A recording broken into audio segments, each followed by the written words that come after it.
दोस्तों नमस्कार। इस वीडियो के माध्यम से मैं आपको ये बताने वाला हूँ कि नई दिल्ली स्थित इजरायली दूतावास के पास जो धमाका हुआ, धमाके के पीछे कौन हो सकता है। क्योंकि जब तक जांच नहीं हो जाता उसके पहले कुछ कहना तो उचित नहीं होगा, लेकिन संभावना क्या है, क्या डाउट जा रहा है।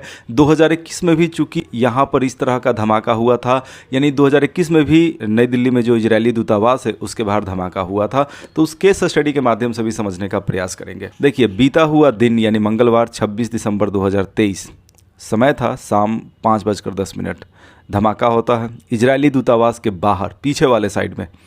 और वहाँ जो धमाका हुआ उसकी आवाज़ काफ़ी तेज़ थी, कुछ ऐसा ही था जैसे टायर फटने का आवाज़ होता है। शुरुआत में दिल्ली पुलिस के द्वारा जांच शुरू कर दिया गया है।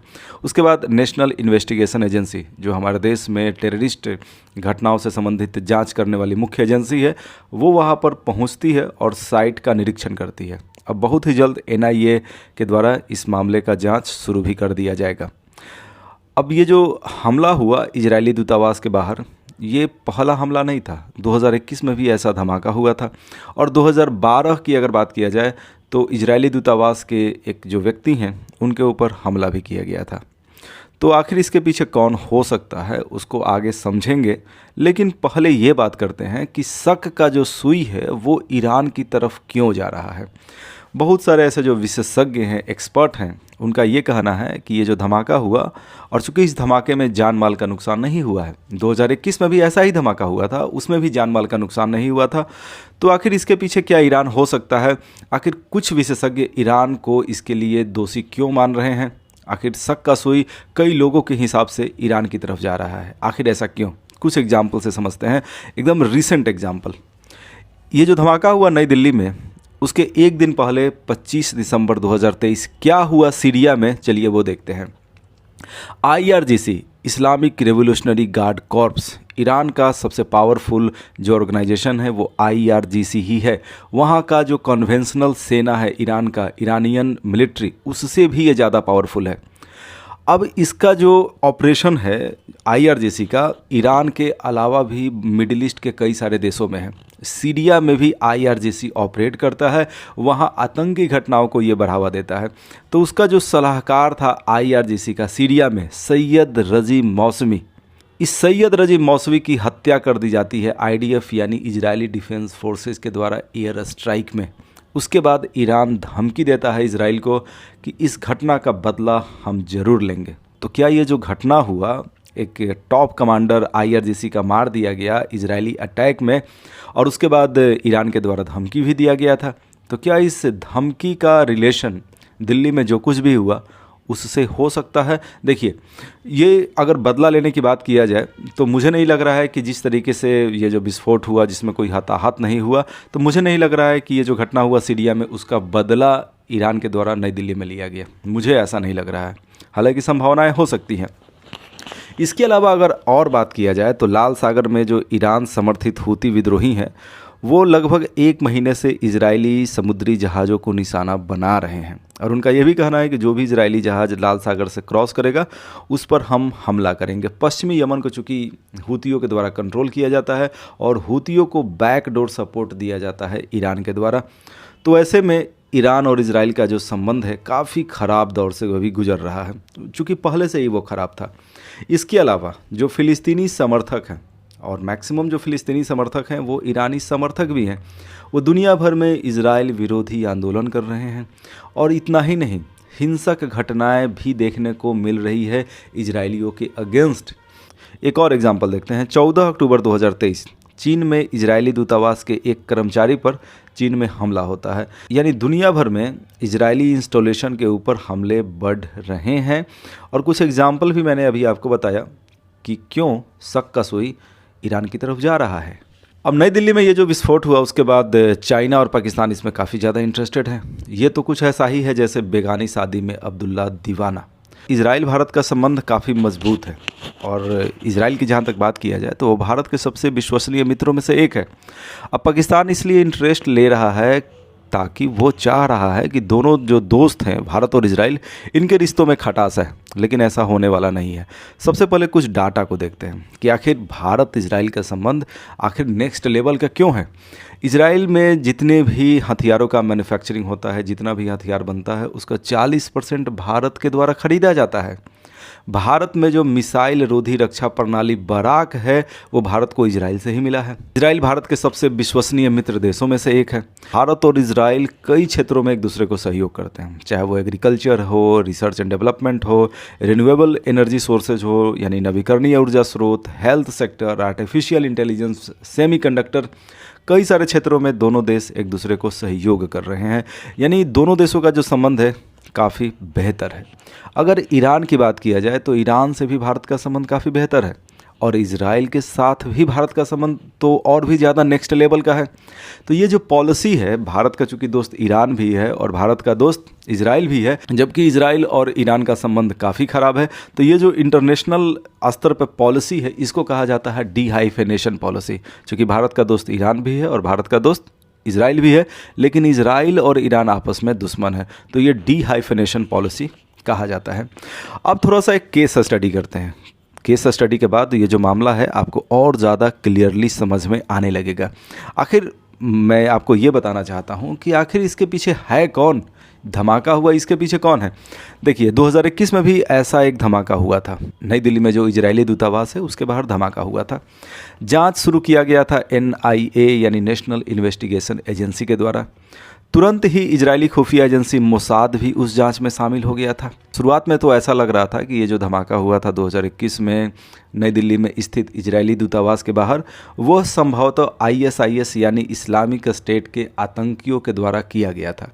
शुरुआती जांच में ISIS पर शक इसलिए गया क्योंकि उस दौर में, यानी आज से लगभग 2 साल पहले की बात किया जाए, तो उस दौर में इजरायली इंस्टॉलेशन पर कई सारे हमले ISIS के आतंकियों ने किया था। चूँकि वो तो शुरुआती जांच में ऐसा शक हुआ था, लेकिन जब जांच आगे बढ़ा तो ये क्लेरिफाई हो गया कि इसके पीछे ISIS का हाथ नहीं है। अगर 2021 को देखा जाए, 2021 में जो धमाका हुआ था उसमें कोई हताहत नहीं हुआ था, किसी भी तरह का जान माल का नुकसान नहीं हुआ था। जानबूझकर सुरक्षित स्थान पर धमाका किया गया था। दूसरे शब्दों में कहा जाए तो एक मैसेज देने का प्रयास किया गया था। और ओवरऑल जो भी पूरा जांच हुआ, वहाँ से एक बात स्पष्ट हो गया कि इसके पीछे ईरान। देखिए ईरान और भारत की बात किया जाए, अभी थोड़ा देर पहले ही मैंने आपको बताया कि भारत और ईरान का संबंध भी काफ़ी बेहतर है। अगर ईरान के द्वारा भारत में इस तरह का धमाका किया जाता है जिसमें जान माल का नुकसान होता है, तो दोनों देशों का जो संबंध है उसमें काफ़ी हद तक प्रॉब्लम आना शुरू हो जाएगा। ईरान ये नहीं चाह रहा था। ईरान बस एक मैसेज देना चाह रहा था इजराइल को कि हम भी कुछ हैं। ईरान का ये एक पुराना आदत रहा है, बहुत ज़्यादा तो कुछ कर नहीं पाता है, लेकिन इंटरनेशनल कवरेज, इंटरनेशनल मीडिया का जो कवरेज है वो अपने तरफ वो हमेशा जोड़ कर रखता है। यानी कि वो इस तरह का छोटा मोटा धमाका, छोटी मोटी जो गतिविधियां हैं, जो टेररिस्ट गतिविधियां हैं, वो करते रहता है। तो फाइनली 2021 में नई दिल्ली में जो इजरायली दूतावास है उसके बाहर जो धमाका हुआ था उसमें जांच किया गया NIA और मोसाद के द्वारा, और यही पाया गया, फाइनल जो कंक्लूजन था कि इसके पीछे कुद्स फोर्स जिम्मेदार है। कुद्स फोर्स कौन है? IRGC का चूँकि 5 ब्रांच है, इस्लामिक रेवोल्यूशनरी गार्ड कॉर्प्स, उस 5 जो ब्रांच है, 5 जो शाखा है, उसी में से एक है कुद्स फोर्स, जो सीधे ईरान के सुप्रीम नेता अयातुल्ला खुमैनी को रिपोर्ट करता है। और 2021 की अगर बात को देखा जाए, अगर 2021 में हुए धमाके को देखा जाए तो सेम टू सेम धमाका 2023 में भी हुआ है। तो क्या इसके पीछे भी कुद्स फोर्स जिम्मेदार है, जो IRGC का एक ब्रांच है? में भी ऐसा हो सकता है। अब वो तो आगे जांच के बाद ही पता चलेगा। थोड़ा सा बात कर लेते हैं IRGC के बारे में, यानी इस्लामिक रेवोल्यूशनरी गार्ड कॉर्प्स। आखिर ये है कौन? Islamic revolutionary guard corps Islamic क्रांति की रक्षा करने के लिए बनाया गया। जहाँ तक ईरान की बात करें तो ईरान के सुप्रीम नेता है अयातुल्ला खुमैनी, जो एक धार्मिक नेता है। उनकी स्थिति राष्ट्रपति से भी कहीं ऊपर है। यानी ईरान में मोस्ट पावरफुल जो पर्सन है वो अयातुल्ला खुमैनी है। 1979 में धार्मिक नेता का सिस्टम शुरू हुआ था। उसके पहले पहलवी वंश का शासन हुआ करता था, और 1979 के पहले ईरान एक काफ़ी मॉडर्न देश भी था। तो खैर IRGC की जहाँ तक बात करें तो IRGC का स्थापना ही इसीलिए हुआ था ताकि वो जो इस्लामिक क्रांति हुआ था 1979 में, जिसके बाद धार्मिक नेता ईरान के चीफ बन जाते हैं, हेड बन जाते हैं, उस इस्लामिक क्रांति को रक्षा करना ही IRGC का मेन ऑब्जेक्टिव है। IRGC इसके अलावा और क्या करता है? IRGC मिडिल ईस्ट में आतंकी जो गतिविधियां हैं उसको बढ़ावा देता है, चाहे लेबनान का हिजबुल्ला हो, गाज़ा पट्टी का हमास हो या पश्चिमी यमन का हूती हो, इन तीनों को फुल सपोर्ट दिया जाता है IRGC के द्वारा। IRGC की अगर बात किया जाए तो ईरान का जो आर्मी है, कन्वेंशनल सेना है, उससे भी ये ज़्यादा पावरफुल है। ईरान का जो न्यूक्लियर प्रोग्राम है इसको भी पूरी तरीके से कंट्रोल IRGC के द्वारा ही किया जाता है। अब ईरान के पास न्यूक्लियर वेपन है कि नहीं, ये भी एक सवाल है। कुछ ऐसी खुफिया रिपोर्टें सामने आई थी जिसमें यह कहा गया था कि ईरान अपने पहाड़ी क्षेत्रों में न्यूक्लियर बम का टेस्टिंग करने जा रहा है। हालांकि कुछ अन्य खुफिया रिपोर्टों में ये बात स्पष्ट हो चुका है कि ईरान के पास कम से कम एक टैक्टिकल न्यूक्लियर वेपन जरूर है। टैक्टिकल न्यूक्लियर वेपन एक छोटे आकार का परमाणु बम होता है जो एक छोटे शहर को तो कम से कम पूरी तरीके से तबाह कर ही सकता है। तो IRGC की बात कर रहे हैं, इसी के 5 ब्रांचों में से एक है कुद्स फोर्स, जिसने नई दिल्ली में धमाका करवाया था इजरायली दूतावास के बाहर। इस कुद्स फोर्स को अमेरिका ने फॉरेन टेररिस्ट ऑर्गेनाइजेशन यानी FTO घोषित किया था 2019 में, जब डोनाल्ड ट्रंप अमेरिका के राष्ट्रपति थे। नई दिल्ली में हुए विस्फोट के बाद NIA के द्वारा जांच शुरू भी कर दिया गया है।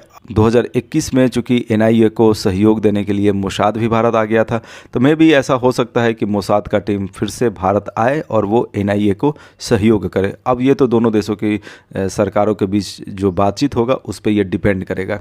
अगर थोड़ा सा बात करें मोसाद का, तो मोसाद दुनिया का सबसे खतरनाक और तेज़ तरारा खुफिया एजेंसी है। ये इजराइल का खुफिया एजेंसी है। 2021 में धमाका जो हुआ था उसमें इसने NIA को सहयोग किया था, जो नई दिल्ली में हुआ था इजरायली दूतावास के बाहर। मोसाद कितना खतरनाक और तेज़ तरार इजरायली खुफिया एजेंसी है, इसको एक एग्जाम्पल से समझते हैं। 1972 में म्यूनिख ओलंपिक में इजराइल के 11 खिलाड़ियों की फिलिस्तीनी आतंकवादियों के द्वारा हत्या कर दिया गया था। 11 इजरायली खिलाड़ियों की हत्या का बदला लेने के लिए मोसाद ने 20 वर्ष लंबा ऑपरेशन चलाया था और एक एक फिलिस्तीनी आतंकियों को चुन चुन कर मारा था मोसाद ने। तो आप समझ सकते हैं मोसाद किस स्तर का खतरनाक और तेज़ तरार खुफिया एजेंसी है। अब सवाल है कि आगे क्या होने वाला है। मैंने लिखा है, क्या NIA जाँच शुरू करेगा? जाँच शुरू भी कर दिया गया है NIA के द्वारा। क्या यह धमाका ईरान के द्वारा किया गया? मे भी ऐसा हो सकता है, नहीं भी हो सकता है। अब वो तो जांच के बाद क्लैरिफाई हो पाएगा। हाँ, लेकिन 2021 का जैसा ही पैटर्न यहाँ भी देखने को मिला है, यानी यहाँ भी जान माल का नुकसान नहीं हुआ है। तो मे भी ऐसा हो सकता है कि ईरान इसके पीछे हो। क्या जांच में मोसाद भी शामिल होगा? तो देखिए, मोसाद जांच में शामिल होगा या नहीं होगा, अब वो तो डिपेंड करेगा कि भारतीय प्रधानमंत्री नरेंद्र मोदी और नेतन्याहू के बीच क्या बातचीत होती है। और जाहिर सी बात है, इजरायली एम्बेसी की जो सुरक्षा है भारत में, नई दिल्ली में, वो और भी ज़्यादा बढ़ा दिया जाएगा। दोस्तों, अगर आपको ये वीडियो पसंद आए तो वीडियो को लाइक करें और चैनल पर अगर आप नए हैं तो चैनल को सब्सक्राइब जरूर करें। Thank you. जय हिंद। वंदे मातरम।